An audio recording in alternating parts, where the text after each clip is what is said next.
Let's begin with respect. This isn't just content, it's truth. Most people repeat the same choices, stay busy, but never truly act. Now I want to ask you something, and answer honestly in the comments.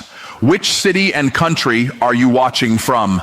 New York, Los Angeles, Chicago, London, or somewhere else? Here is the undeniable truth. Human beings do not fail suddenly. They fail through patterns repeated quietly over time.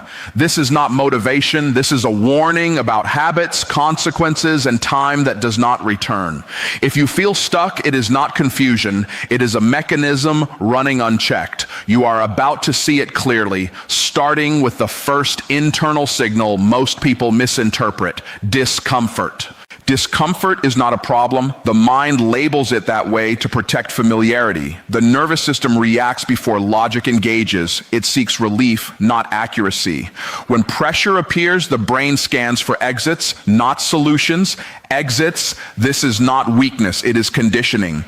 Most people are trained to associate discomfort with danger, so they reduce effort, they slow momentum, they change plans, they call it listening to themselves. In reality, they are obeying avoidance.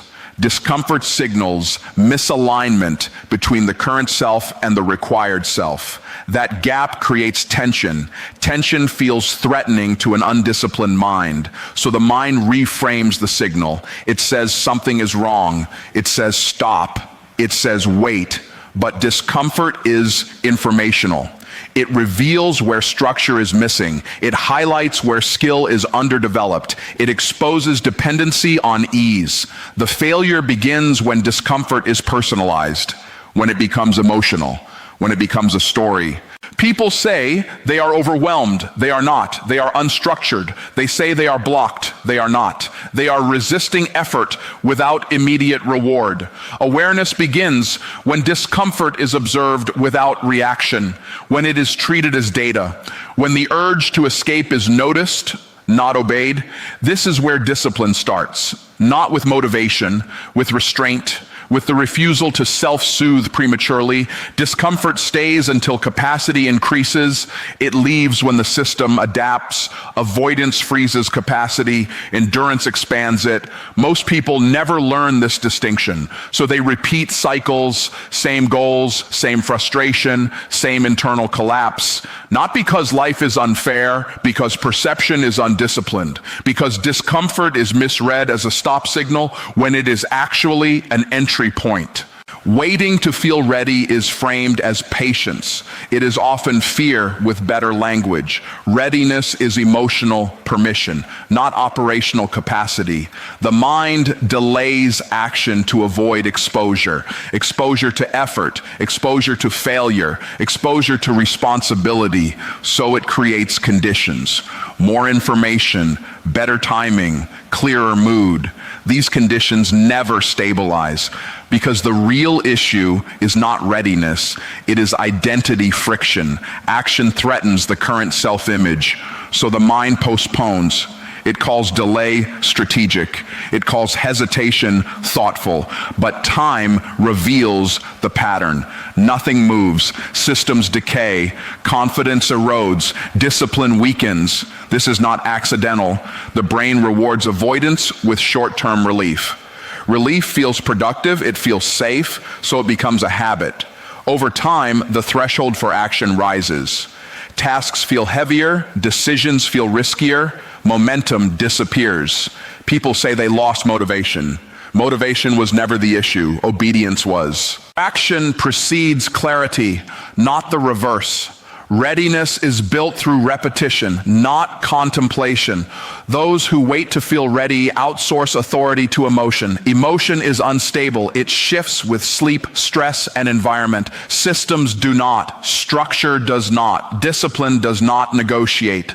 Awareness begins when delay is examined without justification, when the story is removed, when the behavior is named, not as failure, as avoidance. This recognition is uncomfortable. It removes excuses. excuses. It demands ownership. That is why it is rare. Most people prefer the illusion of preparation over the risk of execution. But nothing changes internally until action is taken under imperfect conditions. Capacity is forged there. Identity stabilizes there. The mind learns through evidence, not intention. When action is delayed, the mind learns a different lesson. That fear is in control. That comfort is authority. Over time, this becomes character, not personality, character. And character determines outcomes long before opportunity appears. Resistance increases right before growth because identity is under threat. The mind is not protecting your future. It is protecting your past. Every established identity has rules. Rules about effort, rules about risk, rules about how much discomfort is acceptable. When growth approaches, those rules are violated. The nervous system detects instability. It responds with resistance. This resistance is not logical. It is biological. It shows up as fatigue, as doubt, as sudden loss of interest.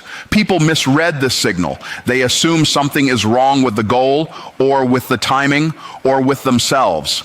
In reality, the identity structure is being challenged.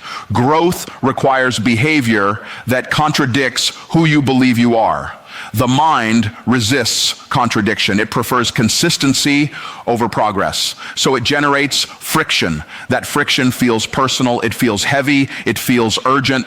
Most people obey it without examination. They slow down, they soften effort. They renegotiate standards. They say they are listening to their intuition. But intuition is calm. Resistance is noisy. Resistance argues. It creates urgency to stop. That urgency is the clue. The closer you get to structural change, the louder resistance becomes. This is why progress feels hardest right before a breakthrough. Not because the work is heavier, but because the internal contract is being rewritten. Awareness begins when resistance is seen as predictable, not as meaningful. It loses authority when it is expected, when it is labeled, when it is treated as a byproduct, not a directive. Discipline does not remove resistance. It moves through it. Each time action is taken, despite internal pushback, the identity updates. The nervous system learns safety in expansion.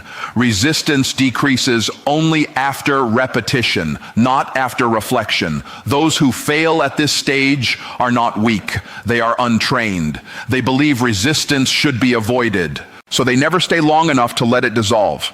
They exit early, then they repeat the cycle elsewhere. New goal. Same resistance, same retreat. Over time, the mind learns a pattern that resistance wins, that growth is optional, that comfort is law. This becomes internalized. Future resistance appears sooner, stronger, more convincing. What began as a signal becomes a barrier. The failure is not external, it is procedural. Resistance was never meant to be eliminated. It was meant to be crossed. Awareness starts when the question changes. Not why does this feel hard, but what identity is this asking me to release? That question requires honesty. It removes drama. It frames resistance as evidence. Evidence that growth is close. Evidence that the current self is insufficient. Most people cannot tolerate that implication, so they choose familiarity and call it alignment. Comfort-seeking behavior quietly murders long-term potential, not through collapse, through erosion. Comfort does not attack goals directly. It delays them.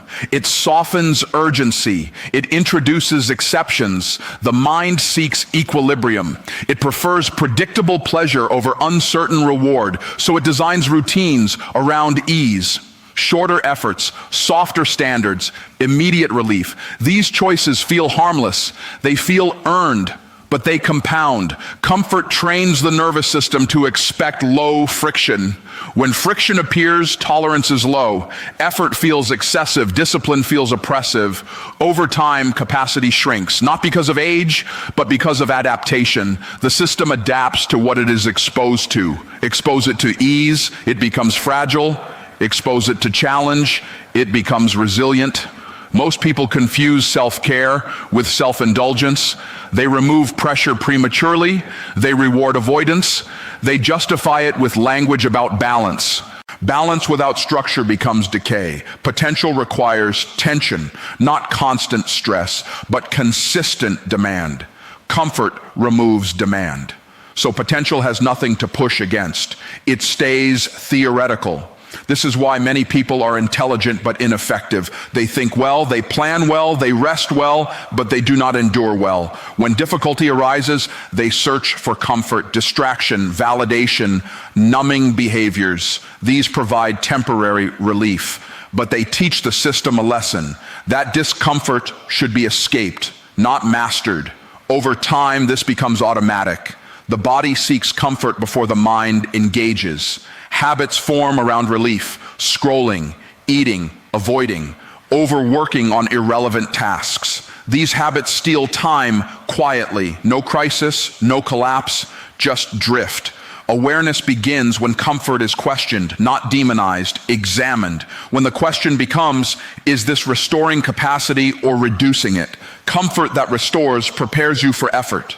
Comfort that replaces effort weakens you. Most people do not make this distinction. They chase feeling better instead of functioning better. Long-term potential requires delayed relief. It requires the ability to sit in discomfort without soothing it immediately. That skill is rare, and it is decisive. Those who build it expand their tolerance. Their focus sharpens. Their confidence stabilizes, not because life gets easier, but because they become stronger. Those who avoid discomfort remain dependent on conditions.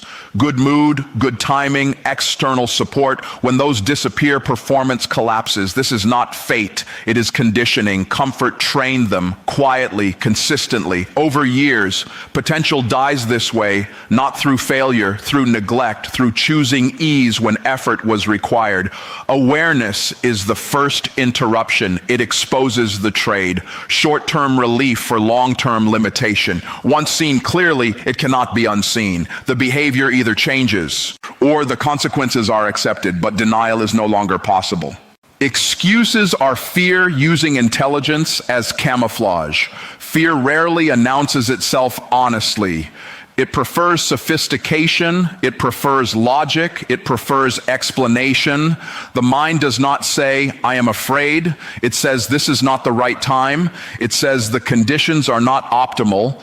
It says, I need more clarity.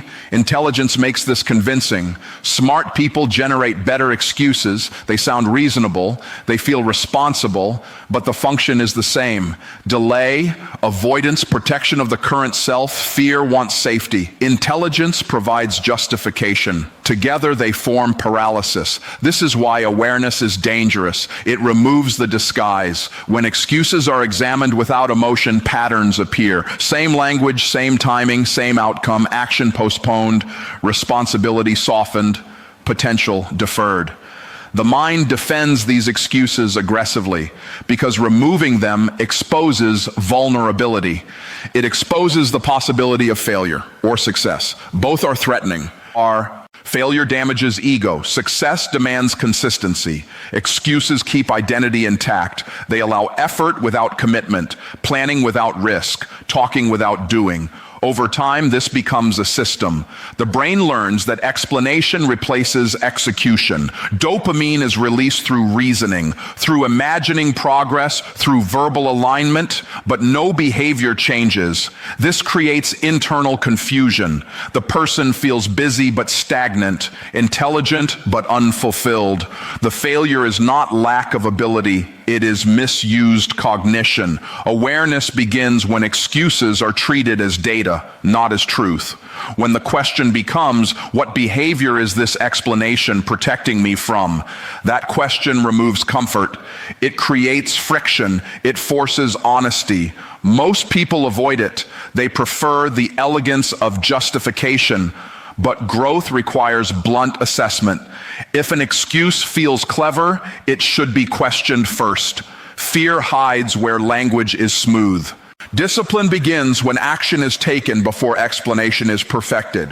When movement happens without full certainty, the mind learns through exposure, not argument. Each time an excuse is ignored, fear weakens. Each time it is obeyed, fear strengthens. This is conditioning, not morality. Over time, a person becomes either decisive or articulate, rarely both. Those who act despite incomplete confidence build trust with themselves. Those who explain instead of act build distrust. The internal voice becomes less credible.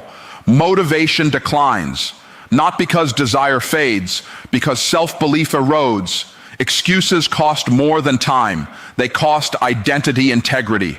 Awareness is the first fracture in that loop. It reveals that fear was never the problem. Obedience to fear was. Isolation is preparation, distraction is self-betrayal. Most people misunderstand this phase. They think something is wrong with them. Energy shifts inward. Tolerance for noise drops. Social engagement feels draining, not because of arrogance, because attention is becoming valuable. Growth requires concentration. Concentration requires fewer inputs. Before expansion, the system simplifies. The mind reduces tolerance for irrelevant stimulation. This feels like isolation, but it is not emptiness. It is focus. Weak minds panic here. They seek reassurance. They increase connection. They fill silence. They interpret discomfort as loneliness. So they reintroduce noise, conversations, content, validation loops. This feels relieving, but it fractures attention. Progress slows. Strong minds recognize the signal. They protect space. They reduce access. They say no without explanation. This is not rejection of people. It is prioritization of capacity. Distraction feels harmless. It is not. Every interruption fragments momentum.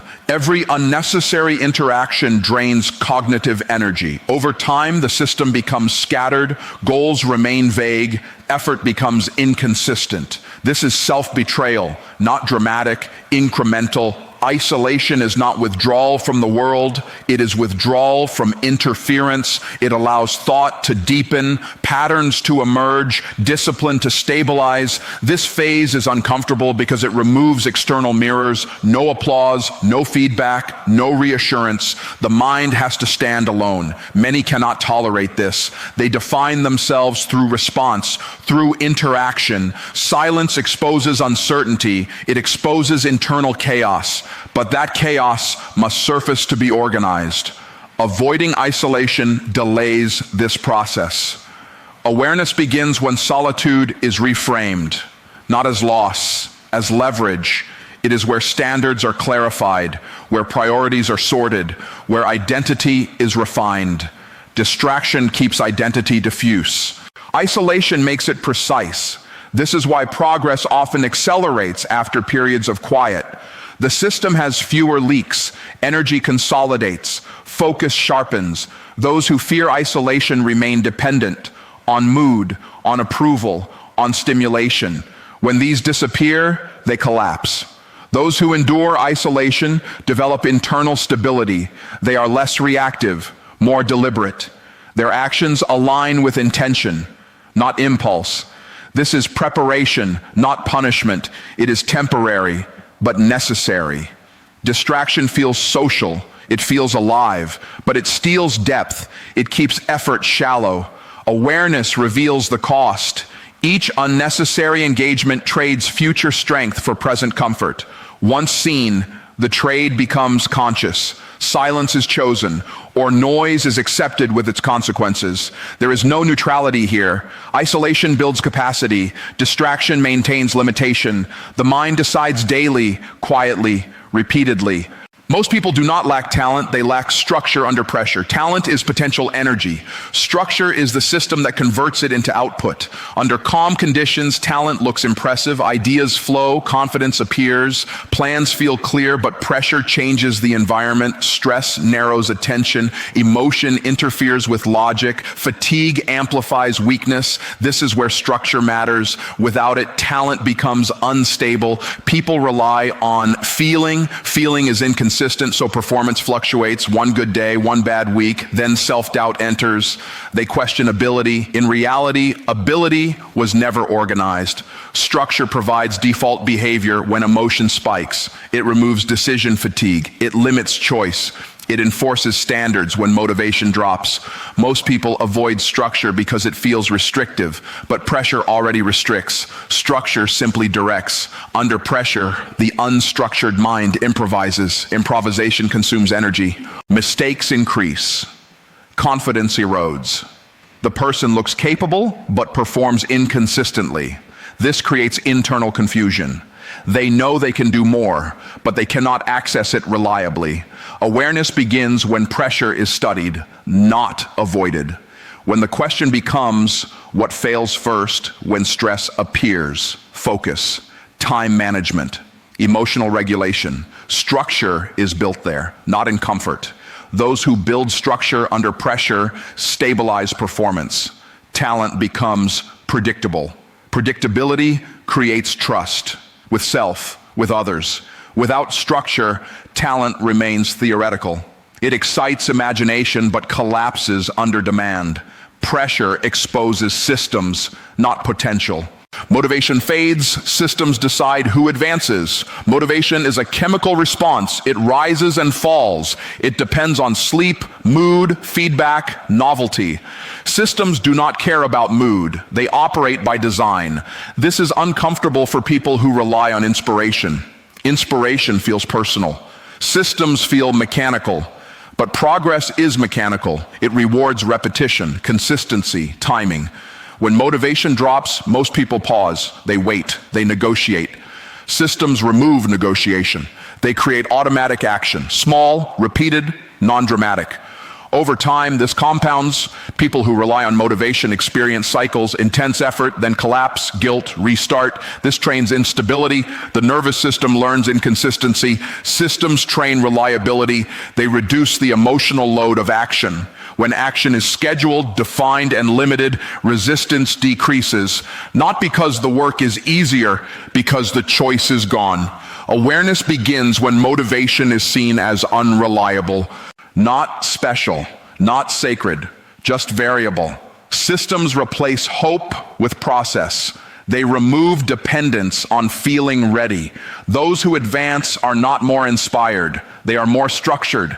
They move on low energy days. They move without certainty. Systems carry them forward when belief wavers. This is not rigidity, it is support.